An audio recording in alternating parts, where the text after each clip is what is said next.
वहां पे साइक्लोन इतना बड़ा आया, सारे पोर्ट की क्रेन्स जो थी वो सब ध्वस्त हो गई, टूट गई। बहुत सारी शिप्स जो थी वो सामने आइलैंड था उसके ऊपर चढ़ गई। इतना बहुत जोरदार, स्ट्रॉन्ग साइक्लोन आया था। बहुत जोरदार साइक्लोन था। हजारों लोग उस टाइम अपनी जान गुमाई लोगों ने। मतलब आप ऑफ ग्राउंड वहां पे अवेलेबल नहीं था। ओहो। मैं उस समय इलेक्शन ऑब्जर्वर था आगरा में, तो जब साइक्लोन आ गया और ये सब हो गया तो उसके नेक्स्ट डे में लैंड किया वापस। आजकल बहुत बड़े बड़े लोग ऐसा बोल रहे हैं कि इतने घंटे काम करो, दिन रात काम करते रहो। I don't think that's a good thing. What is the actual meaning of success for you? Success is a very broad term. मैंने उस समय एक मूवी देखी, 3 इडियट्स। उसमें दिखाते हैं कि किसी भी यूथ का जो अपना ड्रीम है वो उसको चेस करना चाहिए। तो मैंने थोड़ा उसके बारे में सोचा और अपनी लाइफ से रिलेट किया। अगर मैंने अपना जो पैशन था वो सिर्फ वही चेस किया होता ब्लाइंडली, तो शायद मालूम नहीं, मैं शायद बेटर ऑफ होता कि worse off, I don't know. लेकिन बहुत अनसर्टेन लाइफ होती।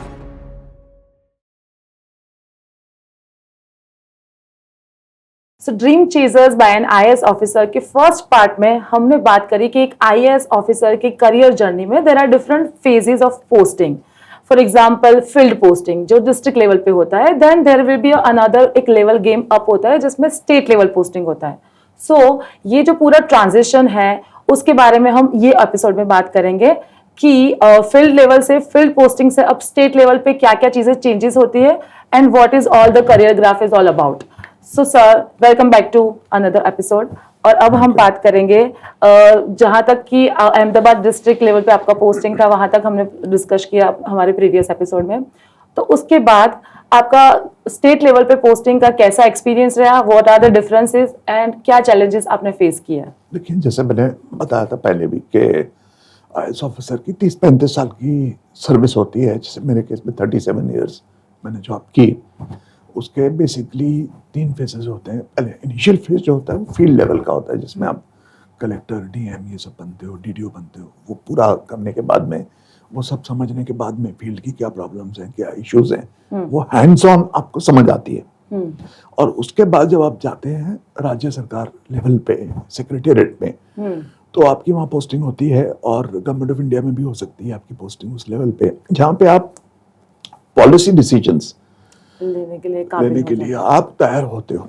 तो वो पहले वाला जो होता है वो पूरा मोल्डिंग पार्ट होता है कि आप घड़ते घड़ते फिर एक हो गए ready, now you are posted to state level. और पहले पार्ट में आपने जो देखा फील्ड लेवल में, जो समझा, उसको वहाँ की जो इश्यूज समझी आपने, नॉलेज लिया, उसको कैसे एड्रेस करना है बाय पॉलिसी चेंजेस, उसके लिए वो एक पूरा ट्रांजिशन का एक पूरा सिस्टम बना हुआ है कि पहले 10-15 साल आप फील्ड में रखिए ऑफिसर को, समझे, प्रॉब्लम्स को सॉल्व करें, हैंड्स ऑन इम्प्लीमेंटेशन करे, डील करे। और उसको एज इम्प्लीमेंटेशन ऑफिसर पॉलिसीज जो है उसमें क्या इम्प्लीमेंट करने में क्या दिक्कत आ रही है वो भी समझे। और वहां बैठ करके कई बार हम सोचते थे एज कलेक्टर कि सरकार की ये पॉलिसी ठीक नहीं है, इसमें चेंज होना चाहिए। अच्छा, तो वो चेंज कौन करेगा? तो चेंज सेक्रेटरी करेगा।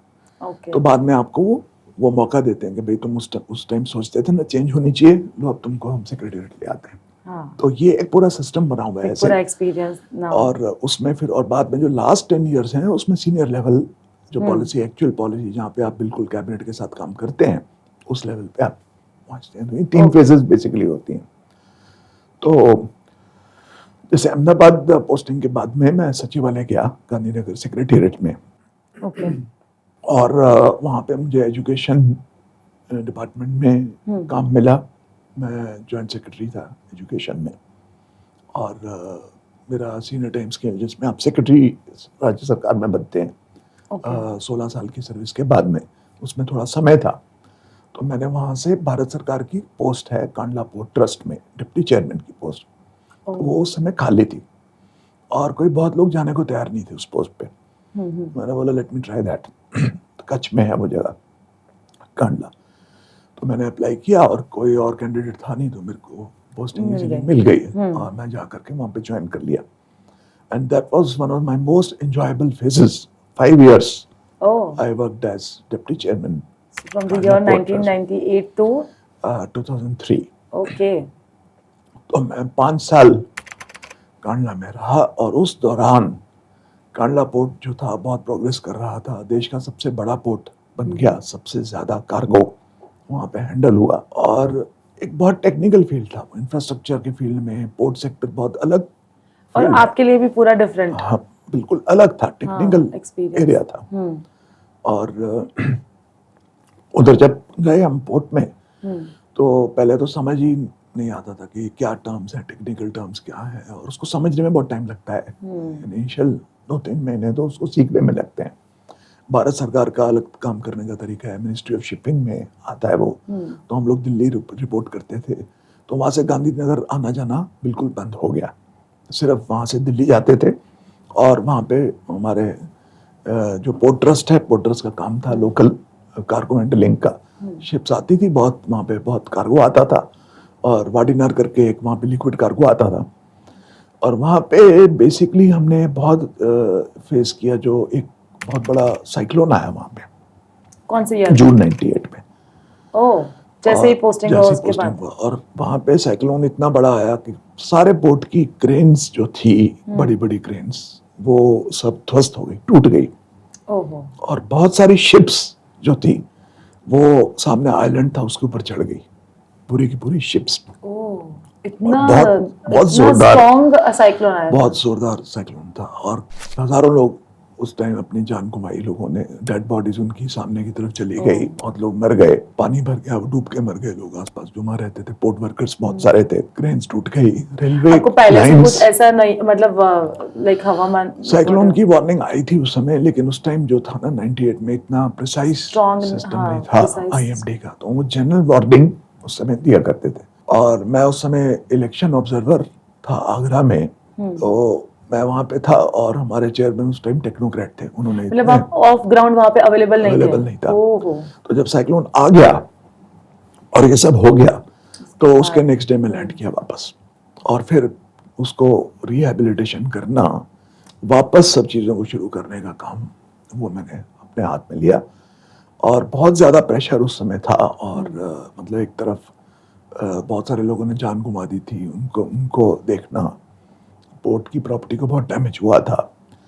और उस समय एलपीजी पाइपलाइन चलती थी, पाइपलाइन थी, और कांडला बठिंडा पाइपलाइन थी, जिसके द्वारा जो पेट्रोल डीजल केरोसिन सप्लाई होता था पूरे नॉर्थ इंडिया में, वो पूरी लाइन डिसरप्ट हो गई थी।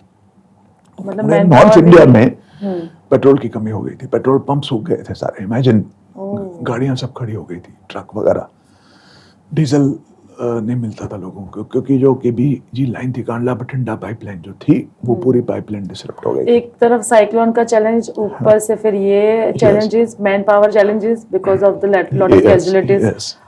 तो it's like back to back challenges.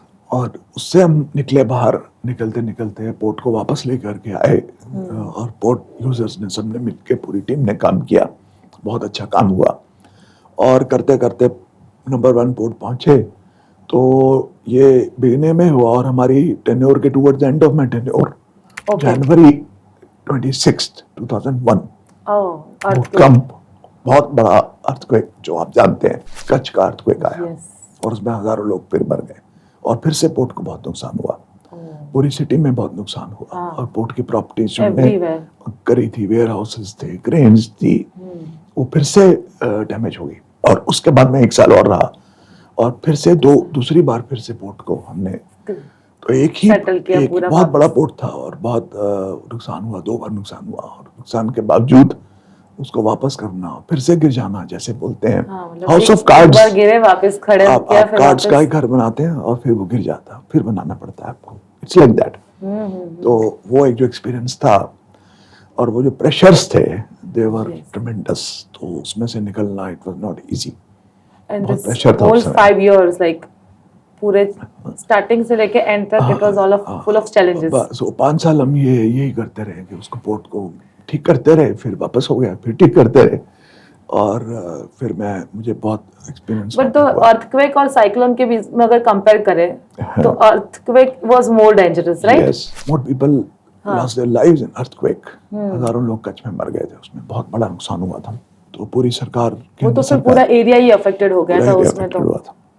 जबकि साइक्लोन जो था वो सिर्फ पोर्ट को ज्यादा नुकसान हुआ था उसमें, क्योंकि वो कांडला क्रीक के अंदर किनारे आया था। तो पानी एकदम उछल के 30-40 फुट पानी उछल के अंदर आ गया था समुंदर का। तो it was a big thing, उस समय बहुत बड़ा काम था। 2003 में from this posting you were Kandla के बाद मैं वापस आया कुछ महीनों के लिए 2002 में, और उसके बाद फिर मैं 2003 में नॉटिंघम चला गया यूके में।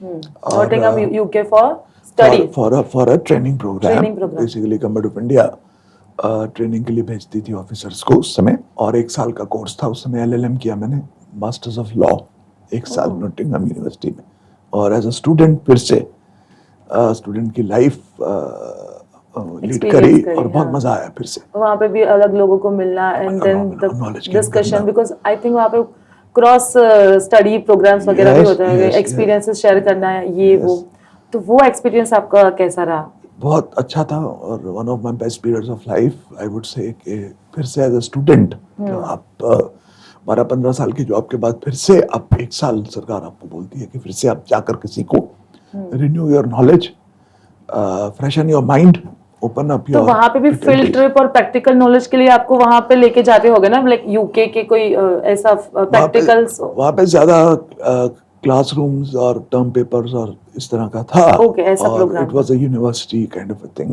जैसे स्टूडेंट्स का होता है। तो एज अ स्टूडेंट वहाँ पे एग्जाम पास करना पड़ता है। एलएलएम की डिग्री अगेन विद डिस्टिंक्शन मुझे मिली वहाँ पे।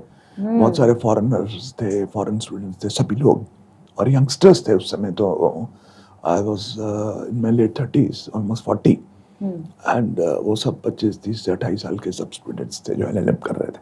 तो उनके साथ बैठ करके फिर से सीखना, तो अलग ये experience हमारी सर्विस में एक ये बहुत अच्छा है कि जो इन सर्विस ट्रेनिंग प्रोग्राम्स हैं वो आपको रिफ्रेश करते रहते हैं। रिफ्रेश कर देते हैं। तो फिर वहाँ से बैक टू वहाँ वापस से ड्यूटी, वापस आया मैं, तो वापस आया, फिर से ड्यूटी ज्वाइन करी राज्य में।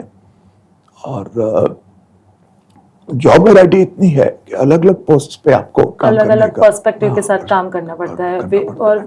आफ्टर दिस स्टडी वाला इंसिडेंट, उसके बाद आपके पर्सपेक्टिव कुछ चेंज हुए, लाइक क्योंकि all from India to international ये वाला पूरा ट्रांजिशन हो उसके गया। बाद खास करके जब आप बाहर रहते हैं, देखते हैं वहाँ पे लोगों की जो हैबिट्स हैं, हाइजीन है, जो सफाई है वहाँ की, जो सिस्टम्स हैं, आप instead of only focusing on the study part जो आप पढ़ रहे हैं, आप देख करके भी समझते हैं बहुत कुछ ऑब्जर्वेशन कि जो डेवलप्ड कंट्रीज में जैसे परिस्थिति उस समय थी, तो हमारे देश में ऐसा होना चाहिए, वो भावना और ज्यादा जागृत होती है। यस, और वापस आकर के आप कोशिश करते हैं कि आप किस तरह से वापस आएं। तो वापस आकर के मुझे रूरल डेवलपमेंट डिपार्टमेंट दिया गया। अच्छा। तो कमिश्नर कम सेक्रेटरी रूरल डेवलपमेंट, और उस समय एक कैंपेन चल रही थी जिसका नाम था टोटल सैनिटेशन कैंपेन, अच्छा, जिसके बेसिस पे बाद में स्वच्छता अभियान चला, भारत सरकार ने चलाया। तो हम लोगों ने टोटल सैनिटेशन कैंपेन राज्य में शुरू की, और वो जो हमने यूके में सफाई देखी थी उसी को हमने कोशिश यहाँ की implement करवाना। ये बहुत मुश्किल था, और उसमें सबसे बड़ा फैक्टर ये था कि लोगों की जो हैबिट्स हैं, लोगों में जो हाइजीन की भावना है, वही लोग विदेश जा करके सफाई से रहते हैं और यहाँ पे आके गाड़ी से बाहर थूक देते हैं, कचरा फेंक देते हैं। अच्छे अच्छे लोग मर्सिडीज में बैठ करके भी आज भी हम देखते हैं। जो मेंटालिटी है वो यहाँ पे अलग है और वहाँ पे वही सेम लोगों की अलग है, वो वाला तो वो जो एक कल्चरल जो मतलब टेकन फॉर ग्रांटेड लेके रखा है। लोगों को तैयार करना, लोगों को ट्रेन करना, लोगों को समझाना, सिखाना, उनको सेंसिटाइज करना, एजुकेट करना, वो बहुत जरूरी है। That is the bigger challenge. सिर्फ इंफ्रास्ट्रक्चर नहीं है, सिर्फ टॉयलेट बनाने से सफाई नहीं हो सकती, या सिर्फ कचरा पेटी रखने से नहीं सफाई होती। इट्स ऑल अबाउट चेंजिंग लोगों का पर्सपेक्टिव। क्योंकि इतनी बड़ी पॉपुलेशन में कोई भी सरकार आ जाए, सिर्फ आप सफाई करते रहेंगे तो भी पॉसिबल नहीं है। अगर लोग कचरा फेंकते रहेंगे तो पहले लोगों को समझना है कि कचरा फेंकना कैसे बंद करें, कैसे हैबिट्स को क्लीन करें अपने, और कैसे आप एज ए गुड सिटीजन रहें। कहीं भी पान थूक देते हैं लोग, कहीं भी कचरा प्लास्टिक फेंक देते हैं। तो अगर ऐसा लोग करते रहेंगे तो कोई भी सरकार सफाई नहीं कर सकती, क्योंकि after all it is your own country. जैसे आप अपना घर साफ रखते हैं वैसे ही अपनी सिटी को साफ रखिए, अपने गांव को साफ रखिए।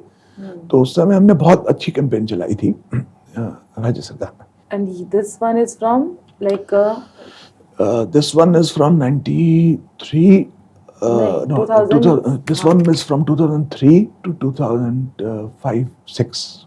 okay, and almost 6. then after और उस दौरान दूसरा हमने काम किया कि सरकार की जितनी योजनाएं हैं, हर एक डिपार्टमेंट की योजनाओं के मापदंड अलग अलग थे कि किसी योजना में इनकम सर्टिफिकेट मांगते थे, किसी योजना में पॉवर्टी सर्टिफिकेट मांगते थे, किसी योजना में लाभार्थी कुछ अलग तरह के थे, बेनिफिशरीज। तो हम लोगों ने रूरल एरियाज में एक सर्वे किया कि बीपीएल लोग कौन है जो कि बिलो पॉवर्टी लाइन है। ओके। और पूरे राज्य में सर्वे करके, गुजरात में 13,000 पंचायतें हैं, मैं उस टाइम ये मैंने टेकअप किया प्रोजेक्ट, और पूरे गांव में सर्वे करके और बीपीएल फैमिलीज को स्कोर दिया गया। उस समय 0 to 20 के जो स्कोर के बीच में आती थी, हाँ। और उसकी पूरी लिस्ट बना करके हमने विलेज वाइज लिस्ट बना करके और वेबसाइट पे डाल दी। हाँ, ये बहुत बड़ा ह्यूज। और बीपीएल की लिस्ट बनाई, और उस समय ये लिस्ट बना करके मैंने प्रेजेंटेशन दी। तो उस समय श्री नरेंद्र मोदी सीएम थे।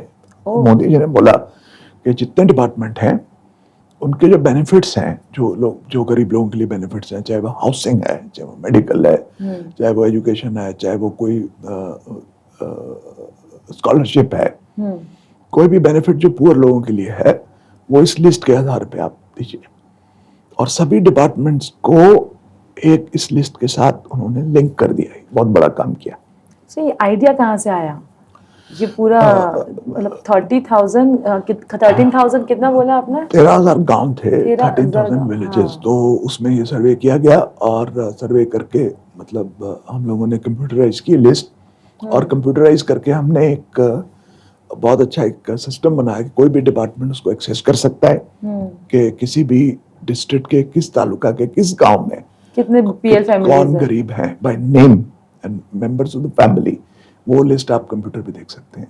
And it was in public domain. हमने पब्लिक डोमेन पे वो लिस्ट डाल दी ताकि वो गांव वाले भी देख सकते थे। तो बहुत इनक्रेडिबल काम हुआ। तो ये काम एक बहुत बड़ा काम हुआ था उस समय, और अगले बहुत साल तक गुजरात सरकार काम में आ रहा है, मतलब अब तक काम में आ रहा है। गुजरात सरकार के जितने बेनिफिट्स रूरल एरियाज में जाते थे, जो कि एक्चुअल गरीबों तक पहुंचे, उसको इस लिस्ट के साथ लिंक कर दिया था।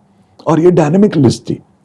अगर इस लिस्ट में कोई मिस्टेक लगती है, या कोई छूट गया है, या कोई बेटर ऑफ हो गया, उसको इस लिस्ट से रिमूव करना है, तो उसका प्रोसेस भी हमने करके डिस्ट्रिक्ट ऑफिसर्स को एम्पावर किया था। तो ये पूरा मॉडल है, उसके बारे में कहीं भी लाइक नेशनल लेवल पे कोई डिस्कशन हुआ होगा, राइट? बहुत डिस्कशन हुआ था मिनिस्ट्री ऑफ रूरल डेवलपमेंट में बहुत बात हुई थी इसके बारे में। और जो बैकवर्ड लोग हैं, जो नीचे के लेवल पे, जो सब विलेज के सबसे नीचे के जो गरीब लोग हैं, उनको डायरेक्ट बेनिफिट मिले सरकार की योजनाओं का, उस दिशा में बहुत बड़ा काम हुआ था उस समय। सच में। और बहुत 10-15 साल तक गुजरात सरकार की जितनी स्कीम्स थी, उसके लिए ये डेटाबेस बन गया। बेनिफिट्स, अगर इसके बाहर आपको किसी को बेनिफिट देना है तो आप नहीं दे सकते थे। तो जो लोकल प्रेशर्स के हिसाब से कोई सरपंच बोल रहा है, कोई नेता बोल रहा है, कोई एमएलए बोल रहा है, कोई ऑफिसर बोल रहा है कि इसको एडवांटेज दे दो, वो बंद हो गया। मतलब यही कि पहले जो इनकम सर्टिफिकेट के बेसिस पे होता था, दैट वाज लाइक कोई बोल रहा है और हो रहा है और साइन हो रही है, उस हिसाब से विदाउट एनी प्री एविडेंस मिल रहे थे सब लोगों को benefits. But after this BPL और डेटाबेस के बाद तो एक पूरा हमारे पास एक प्रॉपर आ गया डेटा कि जिसके हिसाब से ही लोगों को, जिसको एक्चुअल में जरूरत है, उनको ये फायदे। और ना सिर्फ सरकार की स्कीम्स, इवन बैंकेबल योजनाएं जो होती हैं, बैंक्स को भी हमने लिंक कर दिया। हाँ। कि किसी को आपको जो लोन देना है, किसी को भैंस देनी है, किसी को सिलाई मशीन देनी है, किसी को तो उसका नाम इस लिस्ट में होना चाहिए। इसमें लिस्ट में होना चाहिए। लिस्ट में नहीं नाम है तो आप नहीं दे सकते।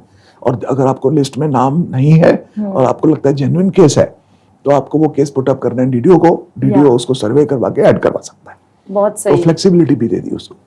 तो उससे पूरा बेनिफिट जो है वो ये इन लोगों तक टारगेट हो गया। सिस्टम का पूरा एकदम सिस्टमेटिक वे में। जो पॉवर्टी है, पॉवर्टी को आप एक छोटा डोज दे करके रिमूव नहीं कर सकते। अगर बहुत पुअर है तो सभी एस्पेक्ट्स में पुअर है, उसको एजुकेशन भी पुअर है, उसको हेल्थ भी फैसिलिटी नहीं मिल रही, उसके पास साधन भी नहीं है, उसका घर भी टूटा हुआ है, तो उसको आपको घर भी देना है, आपको एजुकेशन भी देनी है, उसको आपको मेडिकल आयुष कार्ड भी देना है। तो सब कुछ एक साथ प्रोवाइड करना है एक ही साल में, तभी वो एकदम आप उसको बोलते हैं big dose of government benefits. तो आप अगर वो देंगे एक साथ, एक बहुत मतलब उसको फोकस करके, तब वो फैमिली ऊपर आ जाएगी। और ऊपर आ गई तो उसको 1-2 साल ऊपर रही तो आप लिस्ट से निकाल के आप दूसरे को बेनिफिट दीजिए, तभी लोग आएंगे। वरना क्या हो रहा था कि किसी को घर दे दिया, किसी को 4-4 किसी साइकिल को जा कुछ रही है, और किसी दे को दिया, ये भी नहीं जा रही है। हाँ। और वो फैमिली तो ऊपर आ ही नहीं सकती थी। तो पॉवर्टी लाइन से बहुत लोग ऊपर आए इस वजह से। And this was very Incredible. Satisfying thing which we could do in the rural development department जब मैंने वहाँ काम किया। सो अभी तक हम एक आईएएस की जर्नी के बारे में बात कर रहे हैं, बैक टू बैक पोस्टिंग हो गया, even after this Gujarat tourism के जो 5 ईयर का पोस्टिंग है उसके बारे में भी हम नेक्स्ट बात करेंगे। But before that I want to know, एक बीइंग एन आईएएस ऑफिसर, इतना बिजी शेड्यूल होने के बावजूद you also have other creative passion, like you have launched a book in 2009 and 2011. तो उसके बारे में थोड़ा बताइए, that what inspire you to write a book? देखिए, जो क्रिएटिव किसी में भी क्रिएटिव स्पिरिट होती है तो वो किसी प्रोफेशन से खत्म नहीं हो जाती। मतलब this applies to all busy professions. बहुत सारे लोग हैं जो अलग अलग फील्ड में काम करते हैं, जैसे आईएएस ऑफिसर्स हैं, ब्यूरोक्रेट्स हैं, पॉलिटिशियंस हैं, बिजनेस लीडर्स हैं, जो लोग लिखते भी हैं। तो कहने का मतलब है कि अगर आप किसी ऐसे क्षेत्र में काम करते हैं जिसमें बहुत काम है, तो अभी आपकी हॉबी और पैशन जो है वो कायम रहता है। तो मुझे ऐसा मौका मिला 2009 में कि इलेक्शन ड्यूटी में ऑब्जर्वर बना करके मुझे बिहार में एक ऐसे डिस्ट्रिक्ट में जहाँ पे नक्सलाइट प्रॉब्लम और लॉलेसनेस बहुत थी, और वहाँ पे इलेक्शन कमीशन ने मुझे ऑब्जर्वर बना के भेजा। तो मैं वहाँ पे 2 महीने रहा, कम से कम 2 से ज़्यादा ही रहा। तो वहाँ पे जब मैं था तो काम के अलावा बहुत समय मिलता था। सर्किट हाउस में रहते थे, किसी से इंटरेक्ट कर नहीं सकते थे, कोई जानता नहीं था। तो मैंने वहाँ पे उस टाइम को यूटिलाइज किया और मैंने लिखना शुरू किया वहाँ पे। और बहुत समय लगा मुझे बुक को कंप्लीट करने में, कई साल लग गए लिखते लिखते लिखते लिखते। और फिर उसको रिफाइन किया, फिर मैंने पब्लिशर ढूंढा, और ऐसे करते करते मेरी बुक रिलीज हुई। और it is a satire on bureaucracy, pyramid of virgin dreams, जो पहली किताब थी। द बुक डिड वेल, और it was also translated in other languages except English, और रूपा पब्लिकेशंस ने उसको पब्लिश किया। तो This is the first book. तो जब किताब अच्छी चल गई और ये सब हुआ, तो एक बार आप लिखना शुरू करते हैं तो आपको राइटिंग का फ्लेयर आ जाता है। यू आर, जो बोलते हैं राइटर्स ब्लॉक, जो उसमें से हम निकल जाते हैं। It's like a therapy. और yes, you get into a flow. I used to enjoy, I used to myself type on a laptop and keep writing, typing. जब भी मैं ट्रैवल करता था, कहीं जाता था, घर से ऑफिस की जर्नी 40 मिनट की होती थी, कार में भी I used to type every day. तो इस तरह से मैंने सेकेंड बुक स्टार्ट की। तो सेकंड बुक जो थी उसका नाम है द ड्रीम चेजर्स, जो मेरे चैनल का नाम भी है। मैंने उस समय एक मूवी देखी, 3 इडियट्स, जो मैंने बात करी थी, और उसमें दिखाते हैं कि किसी भी यूथ का जो अपना ड्रीम है वो उसको चेज करना चाहिए उसको।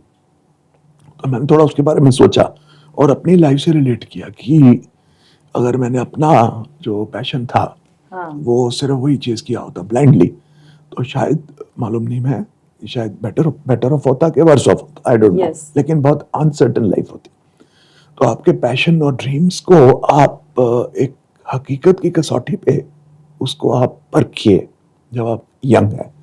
तो it is a story of 3 friends, and the story is के कॉलेज में जब पढ़ते हैं तो हर एक को अलग अलग काम करना होता है, और वो लास्ट ईयर जब उनका फेयरवेल होता है डिसाइड करते हैं कि हम लोग 2 साल के बाद फिर से मिलेंगे। और वो 2 साल में हम देखेंगे क्या करना है, और उस 2 साल के बाद जब मिलेंगे तब हम जा करके फाइनलाइज करेंगे हमको लाइफ में क्या करना है।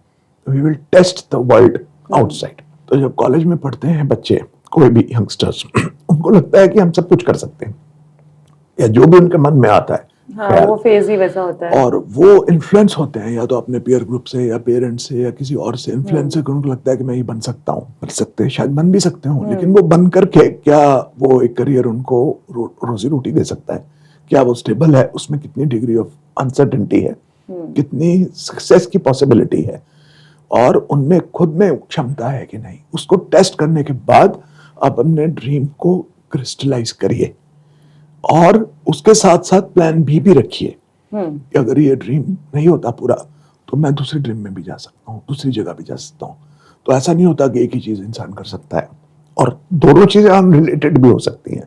True. जैसे कि एक्टिंग और bureaucracy completely totally two different things, Yes, yes. लेकिन वन कुड डू इट, क्योंकि मुझे उस समय लगा कि ये मेरे लिए फील्ड ठीक नहीं है शायद, या बहुत ज़्यादा अनसर्टेनिटी है, या मुझे इतनी फाइनेंशियल बैकिंग या सपोर्ट नहीं थी।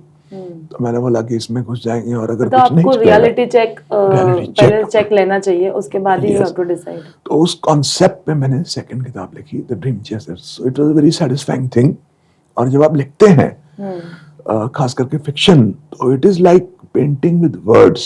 तो आपका जो ऑब्जर्वेशन है उसको कैसे आपने उतारना है कागज के ऊपर, वो बहुत ऑब्जर्वेशन, जरूरी रियल है। Life experiences and Yes। Practicals, yes, तो everything. It is a so very इसी बात पे हम भी जो ऑलरेडी प्रिपरेशन कर रहे हैं यूपीएससी एग्जाम्स के लिए, और जो एस्पायरेंट्स है जो वांट्स टू क्रैक यूपीएससी, उसके लिए आपके पास, if you want to share for them anything from your experiences, तो उसके बारे में हम बात करते हैं। देखिए, पहले तो क्या था कि पहले चांसेस सिर्फ 3 होते थे और age limit was also much laser.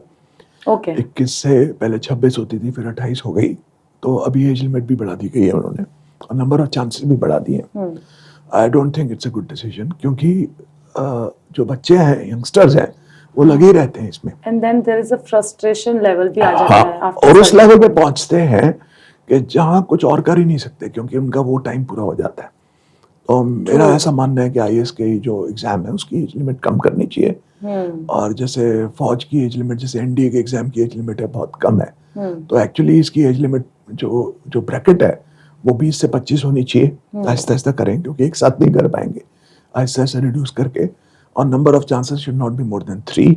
अगर आप 3 चांसेस में नहीं कर पा रहे, तो आप कोई 5 में या 7 में चांस में करेंगे, तो it's not a great achievement, और it's a waste of time also. और बहुत करियर में आज की डेट में बहुत कुछ है। तो सबसे पहले ये बहुत ज़रूरी है कि आप ये समझिए कि मुझे यूपीएससी करना है, but this is not everything. उसके बाद आप एक प्लान भी रखिए अपने पास, उसको आप एक थोड़ा रख दीजिए साइड में, प्लान बी को, और बोलिए कि मैं प्लान ए पे काम करूंगा, इतने टाइम तक मैं इस पे काम करूंगा। और नंबर 3, ओवरवेल्म मत होइए आप उसको स्ट्रेस में या टेंशन में कि अगर ये नहीं हुआ तो पता नहीं क्या हो जाएगा, दिन रात उसमें लगे हुए हैं। तो that is not the way to do it. आप स्मार्ट स्टडी करिए। लाइक स्टूडेंट्स 16-17 आवर्स का वो रीडिंग करते हैं, लाइक 18 आवर्स अगर हम बोले तो स्पीपा में ऐसा प्रॉपर Yes, दिया हुआ है कि if yes। You are into this then तुमको पूरा दिन पढ़ना ही है, 24/7 you are into studies only. तो is it true? What is your perspective? Like practically कैसे कर सकते हैं आई थिंक इसको? मैं तो I used to have a balanced way. Of course 8-9 घंटे तो पढ़ना ही पड़ता था, लेकिन कभी भी स्लीप को सेक्रीफाइस मत करिए अपनी। 8 घंटे की स्लीप लो आप, एक्सरसाइज करो आधा पौना घंटा, आधा पौना घंटा एंटरटेनमेंट या सोशलाइजेशन करो। और कुछ चीज़ें जो टाइम वेस्टर्स हैं, जैसे कि आजकल लोग रील स्क्रॉल करते रहते हैं, which is waste of time, उससे दूर रहिए आप।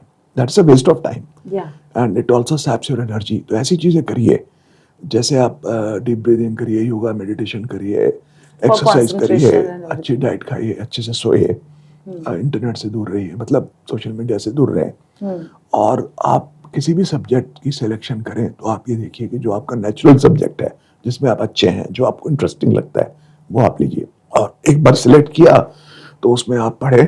और जैसे मैंने पहले बताया था पिछले पॉडकास्ट में कि आईएएस के जो सक्सेसफुल कैंडिडेट्स हैं, सरकार ये नहीं देख रही कि हमको स्कॉलर्स को सिलेक्ट करना है या कोई बहुत ही महान नॉलेजेबल लोगों को सिलेक्ट करना है। सरकार ऐसे लोगों को चाहती है हु कैन बी लीडर्स। तो आप कोई ऐसे याद करके, रट्टे लगा के और बहुत मेहनत करके पढ़ाई करें, उससे बेटर है आप स्मार्ट स्टडी करिए और उसको present in a creative way करिए। वो तभी पॉसिबल है अगर आप रिलैक्स्ड रहेंगे। So stay relaxed, focus on your health, your diet, your sleeping hours, your exercise, and study not more than 8-9 hours in a smart way. आपके subjects की selection अच्छे से करिए। और एक बार आपने सिलेक्शन की है तो आप पिछले कुछ सालों के पेपर चेक करिए किस तरह का ट्रेंड आ रहा है, और उस पर आप एक सबसे इम्पोर्टेंट चीज़ है मॉक टेस्ट देना। तो हर महीने आप एक 3 घंटे का मॉक टेस्ट अपने को दें, जिससे आपको लगे कि as if you are actually appearing in the exam. और वो जो क्वेश्चन पेपर आप जो लिखते हैं वो चेक करने के लिए किसी अच्छे प्रोफेसर को दीजिए उस सब्जेक्ट के, who can give you a feedback, चाहे even if you have to join academy or somewhere. तो उससे क्या होगा कि by the time you write the actual answer sheet, आपकी प्रैक्टिस हो जाएगी. जैसे आप कोई भी गेम खेलते हैं, क्रिकेट की बात करिए, आप भी क्रिकेटर हैं, मेरे को मालूम पड़ा, और आज मैच खेलने वाली हैं, लेकिन उससे पहले आपने बहुत प्रैक्टिस की होगी, राइट? अगर आप सीधा मैदान में उतर जाओगे और बैट घुमाओगे तो आउट होने का पूरा चांस है. तो actual performance is writing the paper. और बच्चे सिर्फ पढ़ते रहते हैं, नोट्स बनाते रहते हैं और जाके लिखने की कोशिश पहली बार वहां करते हैं. Writing practice. तो mock tests, mock exams and mock interviews जितनी आप कर सकें वो करें. और एवेल्युएशन के लिए किसी थर्ड पार्टी को रखिए जो आपको एवेल्युएट कर सके. किसी एकेडमी को ज्वाइन करिए, अगर even if you have to make efforts to join, उसको करो और एकदम साइंटिफिक तरीके से आप स्टडी करिए. मतलब सब्जेक्ट सिलेक्शन हो गया, हाँ, उस सब्जेक्ट को particularly you have to understand everything, then only you can give a scientific proper reading और क्रिएटिव अप्रोच और everything, and then writing. This 3 things are सबसे ऊपर जो इम्पोर्टेंट है. यस, राइटिंग की प्रैक्टिस करिए आप. मॉक टेस्ट दीजिए 8-10 बार before the actual exam comes. चाहे वो प्रीलिम्स हैं तो आप मल्टीपल चॉइस क्वेश्चंस जो हैं उनको सॉल्व करिए. बहुत सारे क्वेश्चन बैंक होते हैं, 10,000 क्वेश्चन बैंक, 20,000 क्वेश्चन बैंक, उनको सॉल्व करिए. यूपीएससी के होते हैं. और आप प्रैक्टिस करिए. इंटरव्यू की भी मॉक इंटरव्यूज करिए, उसकी प्रैक्टिस करिए. और उसके बाद में आप give your best performance with a very relaxed state of mind. मेरा तो ये रूल था, मैं हर एक एग्जाम से पहले previous day I used to watch a movie, और मैं 24 घंटे पहले पढ़ना छोड़ देता था. हमने देखा बच्चे एग्जाम रूम तक पढ़ते रहते हैं बैठ करके लास्ट मोमेंट तक. That's not a good strategy. तो आप पढ़ना बंद कर दो 1-2 दिन पहले और थोड़ा दिमाग रिलैक्स करो, तो क्रिएटिविटी बाहर आएगी आपकी, और आप जो लिखोगे वो अलग तरीके से लिखोगे. तो सर, हम आपका बहुत सारे वीडियोस वगैरह देखते हैं जिसमें आप फिटनेस के बारे में बात कर रहे हो. Fitness is also one of your passion. तो जो आपके व्यूअर्स हैं उनको आप फिटनेस और हेल्थ के बारे में क्या बताएंगे? देखिए, मैं हमेशा से थ्रू आउट माई करियर, या उससे पहले भी मैं हमेशा एक्सरसाइज करता आया हूँ, और शायद ही कोई दिन होगा जब मैंने एक्सरसाइज नहीं की होगी. जैसे मैंने आपको बताया, इवन आईएएस के एग्जाम से पहले, यूपीएससी के इंटरव्यू से पहले, कोई भी फाइनल टेस्ट है, एग्जाम है, ट्रैवल है, उससे पहले I have always tried to exercise, क्योंकि ये बहुत इंपॉर्टेंट है. और ये आपकी लाइफ का पार्ट बनना चाहिए शुरू से ही. तो मैं ऐसा मानता हूँ कि अगर आपकी हेल्थ ठीक नहीं है तो आपके एनर्जी लेवल लो हो जाएंगे और आप सक्सेस नहीं पा पाएंगे और सस्टेन नहीं कर पाएंगे. Because life is basically a marathon, it is not a sprint. ऐसा नहीं है कि आप जोर से भागे 100 मीटर उसके बाद बैठ गए, ऐसा नहीं है. आपको भागना है बहुत लंबा. आपका करियर भी 30-35-37 साल का है, और उसके बाद भी अब तो ह्यूमन लॉन्जेविटी हैज इम्प्रूव. अभी तो जो अभी लोग रिटायर हो रहे हैं 60 में भी, उनको भी लगता है कि 30 साल हम और खींच सकते हैं आराम से. तो because health is improving and medical is improving, everything is improving. लोगों में अवेयरनेस बेटर आ रही है, और इसलिए आपको बहुत लंबा चलना है. और खास करके मैं यूथ को बोलना चाहता हूँ कि किसी भी कंडीशन में आप अपनी हेल्थ को कॉम्प्रोमाइज मत करिए. चाहे वो एग्जाम के लिए है, चाहे वो करियर के लिए है, या चाहे किसी भी और रीजन के लिए है. आप अपनी हेल्थ को मेंटेन करिए. और हेल्थ के लिए जो सबसे इम्पोर्टेंट चीज़ें हैं वो है, सबसे पहले exercise. It should be part of your life, exercise. Number 2 is your diet. आप टाइम पे खाइए, सही खाइए, गलत चीज़ें मत खाइए. और जो नुकसानदायक चीज़ें हैं, धूम्रपान है, सिगरेट है, तम्बाकू है, गुटखा है, ये सब चीज़ें जो हैं लोग कंज्यूम करते हैं, वो मत करिए. उसके अलावा आप स्लीप लीजिए पूरी 8 घंटे की. स्लीप को डिप्राइव मत करो आप किसी भी रीज़न से. लोगों को लगता है कि मैं बहुत हार्ड काम कर रहा हूँ, तो हार्ड काम का मतलब है कि अपने आप को दुख देना. ऐसा नहीं है. स्टडी हार्ड, ये वर्ड ही गलत है. बच्चों को शुरू से बोलते हैं you should study hard. Why should you study hard? You should enjoy your studies, right? You should understand what you are learning. तो बच्चों को पहले से ही बताना चाहिए, enjoy your studies, enjoy your school, enjoy your college, enjoy your lectures, right? तो ये इस दिशा में आप चाहिए. इसके अलावा मेंटल हेल्थ के लिए बहुत ज़रूरी है कि आप खुश रहिए.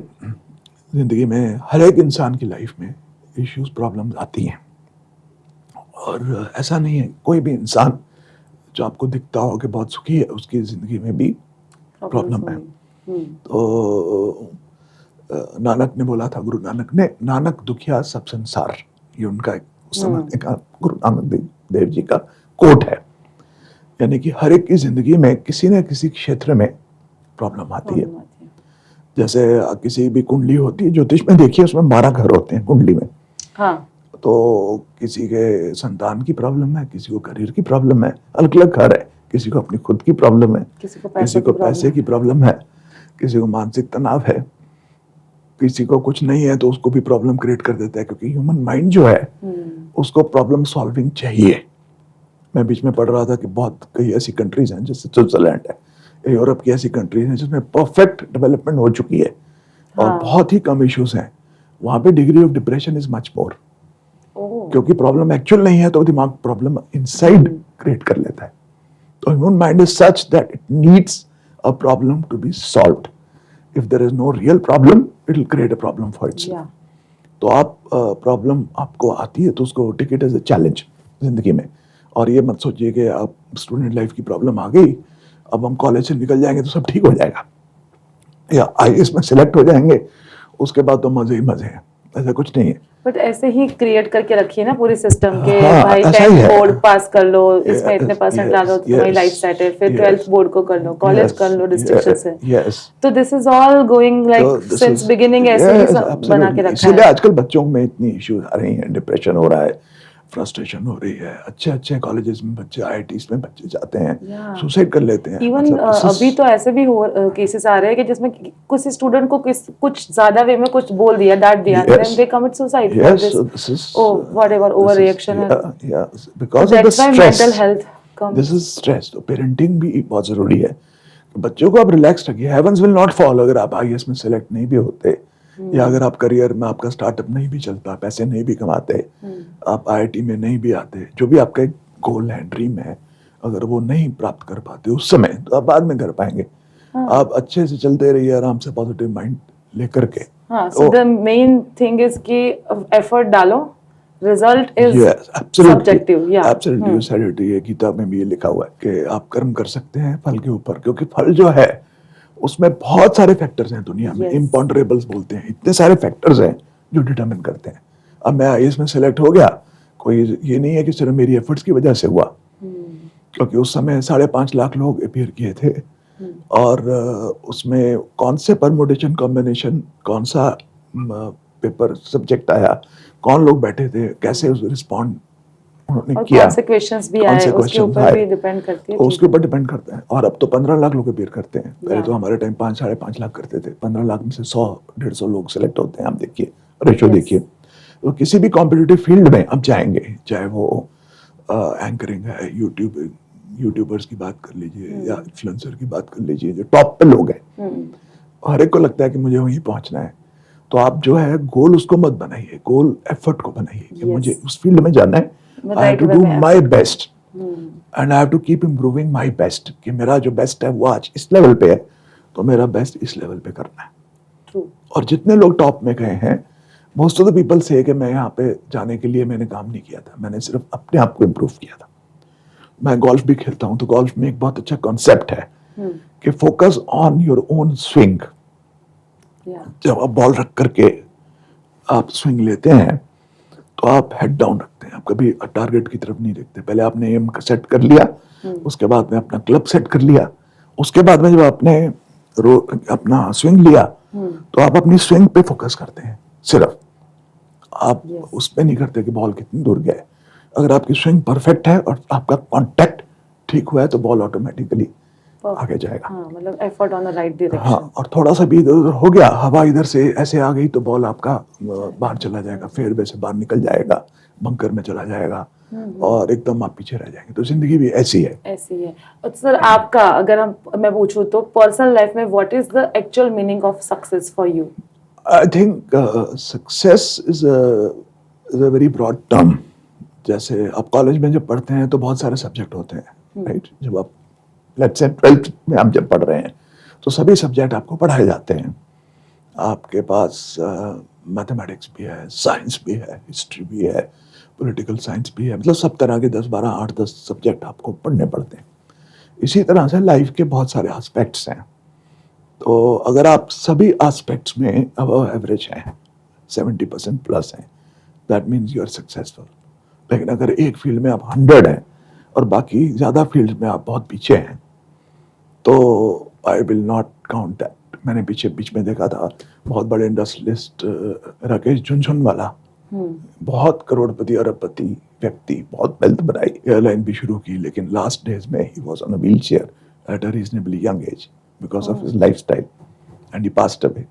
तो इस तरह के जो लोग हैं जो एक फील्ड में लॉपसाइडेड सक्सेस के पीछे भागते हैं और बाकी एरियाज को इग्नोर कर देते हैं, वो अल्टीमेटली वो मैराथन दौड़ ही नहीं सकते, because life is a bouquet of everything, it is not one aspect. तो अगर आप रियल सक्सेस चाहते हैं तो I think success is a question of happiness and satisfaction, और वो तभी मिल सकती है कि आपका करियर भी ठीक हो, कोई 100% लेने की जरूरत नहीं है, 80% तक करियर हो गया तो you should be very happy. हर एक आदमी चीफ सेक्रेटरी नहीं बन सकता सरकार में, हर एक कॉर्पोरेट मैनेजर जो है वो मैनेजिंग डायरेक्टर नहीं बन सकता। He can do his best and keep some time for other things, for family, for society. तो वर्क लाइफ बैलेंस, आजकल बहुत बड़े बड़े लोग ऐसा बोल रहे हैं कि इतने घंटे काम करो, दिन रात काम करते रहो। I don't think that's a good thing to imbalance in anything. कुछ लोग बहुत ज्यादा एक्सरसाइज ही करते रहते हैं, हाँ, और वो दौड़ दौड़ के कई बार हार्ट अटैक हो जाता है उनको, यंग एज हाँ, में बहुत केसेस देखे हमने। तो कुछ भी आप बैलेंस के अगेंस्ट जाएंगे तो it will disturb your life. तो life is based on equilibrium, और जैसे वो होता है ना, एक खिलौना होता है, उसको आप ऐसे लिटाओ फिर सीधा हो जाता है, लकड़ी का, उसको होमोस्टैटिस बोलते हैं। हाँ, तो लाइफ इज लाइक दैट, आप थोड़ा सा हिलाएंगे वो बैलेंस पे आ जाएगी। तो अगर बैलेंस पे आप चलते रहेंगे और खुश रहेंगे एंड ओवरऑल कोई मेजर प्रॉब्लम नहीं होगी, तो I think you are a very successful man. Balance of every aspect of Yes. Life is equal to success for Yes, you. absolutely. बहुत ही ब्यूटीफुल आंसर था सर। सो अगर sir हम बात करें decision making and leadership quality की, तो as an IAS officer आपने ये स्किल्स कैसे इवॉल्व करी? देखिए, हर एक ऑफिसर का अपना स्टाइल होता है, and everybody is right in his own his और हर ओन स्टाइल। और लोग बहुत अच्छा काम कर रहे हैं फील्ड में, सभी लोग। मैंने जो शुरू से एक स्टाइल रखा वो ये था कि मैं डेलीगेट बहुत करता था लोगों को।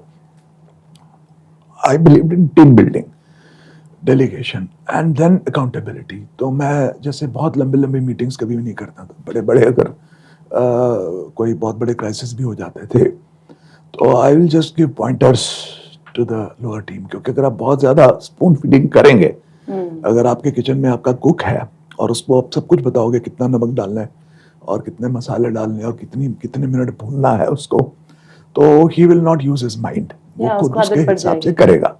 अगर आप उसको बोलोगे कि बढ़िया सी तुम दाल मखनी बना के लाओ फर्स्ट क्लास और बढ़िया होनी चाहिए टेस्ट हमारे हिसाब से, जाओ बना करके लाओ, तुम अच्छी बनाओगे, then he will do his best if he is a fairly good cook. तो पहले तो आप अच्छा कुक रखिए जो कि फेयरली गुड हो, कोई आउटस्टैंडिंग शेफ की जरूरत नहीं है। सरकार में आउटस्टैंडिंग शेफ्स मिलते नहीं है, और किसी भी ऑर्गेनाइजेशन में 80% of the people are average और above average in any organisation, चाहे वो प्राइवेट सेक्टर है चाहे गवर्नमेंट है। तो आपके पास जो स्टॉक है लोगों का वो अबव एवरेज स्टॉक है। तो अबव एवरेज स्टॉक को आपको कैसे यूटिलाइज करना है? अगर आप सिर्फ उनको डांटते डपटते रहोगे तो भी वो काम नहीं करेंगे, डिमोटिवेट हो जाएंगे। अगर आप उनको ज्यादा बताओगे, जरूरत से ज्यादा बच्चों की तरह ट्रीट करोगे, स्पून फीडिंग करोगे, एक एक छोटी छोटी बात में इंटरफेयर करोगे, तो भी उनका जो उत्साह है, क्योंकि human beings after all, everybody is a human being. और अगर आप उनको एनकरेज करोगे, उनको टारगेट्स दोगे, क्लैरिटी दोगे, और जो मेजर डिसीजन है उसमें बैक करोगे, तो वो बहुत अच्छे से दौड़ेंगे। जैसे हम लोगों ने साइक्लोन डील किया, बहुत बड़ा कांडला में अर्थक्वेक कच्छ में आया, उसको डील किया, या बड़े बड़े क्राइसिस सिचुएशंस जो भी डील किए, खुशबू गुजरात की कैंपेन जब हमने की, तो these were very major projects, events in my career. लेकिन उससे ओवरवेल्म होकर के, चिंता में पड़ के, और नीचे वालों को आप दबाते रहिए कि नहीं तुम ऐसा करो, अपनी चिंता उन पर ट्रांसफर कर दोगे तो उनकी प्रोडक्टिविटी भी कम हो जाएगी। तो I would always call them, we will chalk out a strategy, ये करना है, ऐसे ऐसे करना है, और देन इनकरेज देम कि जाओ तुम करो, और उनसे अगर गलती हो गई तो आप उसको ओन अप करो, और जो आपके डिसीजंस हैं उसको ओन अप करो। बाद में अगर कोई आपका बॉस पूछे, आपका पॉलिटिकल लीडर या आपकी कंपनी में आपका बॉस पूछे कि ये कैसे हो गया, तो ओन इट अप। तो नीचे वाले को मालूम है कि अगर गलती हो जाएगी तो मुझे बचाएगा ये। तो अगर उसको ये कॉन्फिडेंस आएगा आहिस्ता आहिस्ता, तो he will work is best true. And without any tension and stress. तो कॉन्फिडेंस बहुत जरूरी है। कोई भी आप काम करेंगे तो बड़े से बड़ा काम आप कर पाएंगे। और अगर मैंने देखा है हमारे कुछ ऐसे कोलीग्स थे, मैं नाम नहीं लेना चाहता, वो सुबह से रात तक मीटिंग ही करते रहते हैं।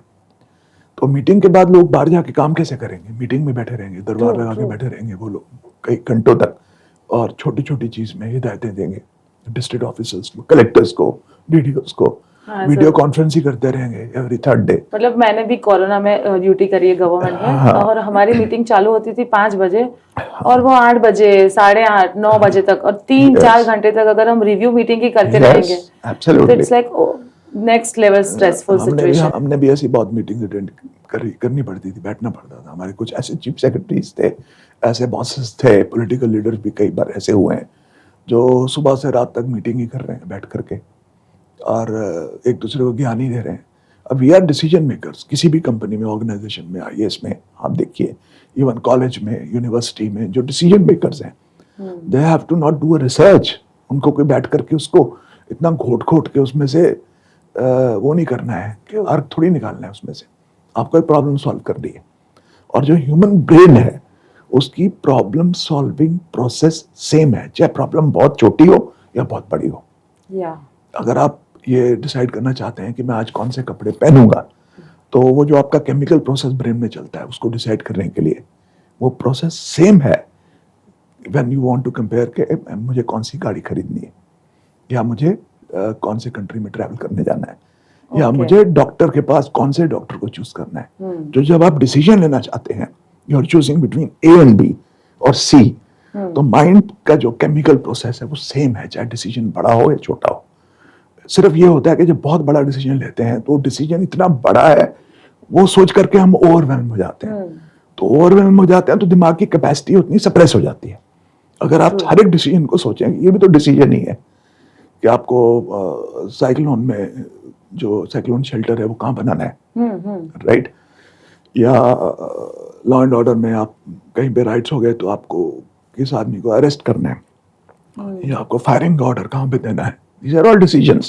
वो बहुत बड़ा डिसीजन है जिसमें किसी की जान जा सकती है, और ये छोटा सा डिसीजन है कि मैं कौन से कपड़े पहनूं। लेकिन द ह्यूमन माइंड, अगर उस ह्यूमन माइंड को आप दबाओ मत through the enormity of the decision, कि डिसीजन बहुत ही बड़ा है, वो सोच के डिसीजन मत लीजिए आप।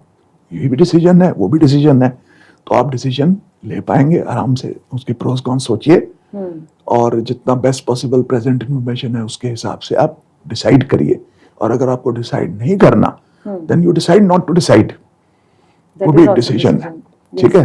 तो आपने डिसीजन एक बार ले लिया, उसके बाद अपनी टीम को आप कम्युनिकेट करिए, उनके साथ डिस्कस करिए कि भाई ऐसे ऐसे करना है, टाइम फ्रेम डिसाइड करिए, इतनी देर तक हो जाएगा, और उनको बेसिक गाइडलाइन दे दीजिए कि ऐसे ऐसे करिए, उसके बाद में उन पे छोड़ दीजिए। और वो जब काम करके वापस आए तो उनका रिव्यू करिए, और जो कुछ नालायक लोग काम नहीं करते हैं उन पर नजर रखिए दूर से। उनको मालूम होना चाहिए कि काम नहीं कर रहे इसके हिसाब से, या कुछ गड़बड़ या बदमाशी कर रहे हैं, तो उनको मालूम भी पड़ेगा। ये नहीं कि आप बिल्कुल उनको बोल करके आप खुद जा करके सो जाएं। तो आप उनको काम करते हुए देखिए दूर से, और फीडबैक लेते रहिए, और बाद में फीडबैक लेकर के आप फिर डिसाइड करिए कि अगली स्ट्रैटेजी क्या बनानी है। अगर आप ये करते रहेंगे तो I think this is the process. So कोई भी आप डिसीजन लीडरशिप में, कोई भी सिचुएशन में, अब घबराइए मत, उसमें दबिए मत। और हम सब ह्यूमन बीइंग्स हैं, कोई ऐसा नहीं है कि कोई बहुत बड़े पद पे बैठा आदमी हमारे से ज्यादा ब्रिलियंट है। मैंने तो बहुत बड़े लोगों को देख लिया, उनकी डिसीजन मेकिंग देख ली, बहुत छोटे लोगों को भी देखा। We are all human beings and everybody is equally capable. आज उनको अपॉर्चुनिटी ने, भगवान ने एक जगह पे बिठा दिया है, इसलिए अपने को बहुत बड़े दिखते हैं वो लोग।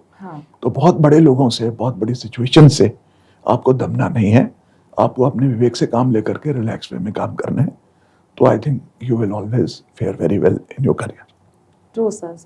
और इसके अलावा एक और मैं आपको बात पूछना चाहूंगी कि dream chasers by an IAS, उसके पीछे की इंस्पिरेशन क्या है सर? देखिए, जब मैं रिटायर हुआ 2023 में, तो मेरे पास अपॉर्चुनिटीज़, उसके बाद ना हमारा कूलिंग ऑफ पीरियड होता है, 1 साल तक हम कुछ प्राइवेट असाइनमेंट नहीं ले सकते। और उस दौरान भी, उसके बाद भी बहुत सारे लोग पूछते थे, ऑफर्स थी कि प्राइवेट सेक्टर ज्वाइन कर लीजिए आप, इस तरह से। लेकिन मैंने सोचा कि इतने साल नौकरी करके, 37 साल सरकार की नौकरी करके, आप फिर से आप 9 to 5 टाइप या 9 to 9 जो भी आप बोलिए, वो आप नौकरी में लगे रहेंगे तो व्हेन विल यू, क्योंकि ये 20 साल गोल्डन पीरियड होता है from the age of 60 to the age of 80. So I thought I should do something which is useful and inspiring to others. Very true. And मेरे को यूथ से connect करना और उनको सपोर्ट करना, उनको इनकरेज करना, उनको मोटिवेट करना बहुत अच्छा लगता है।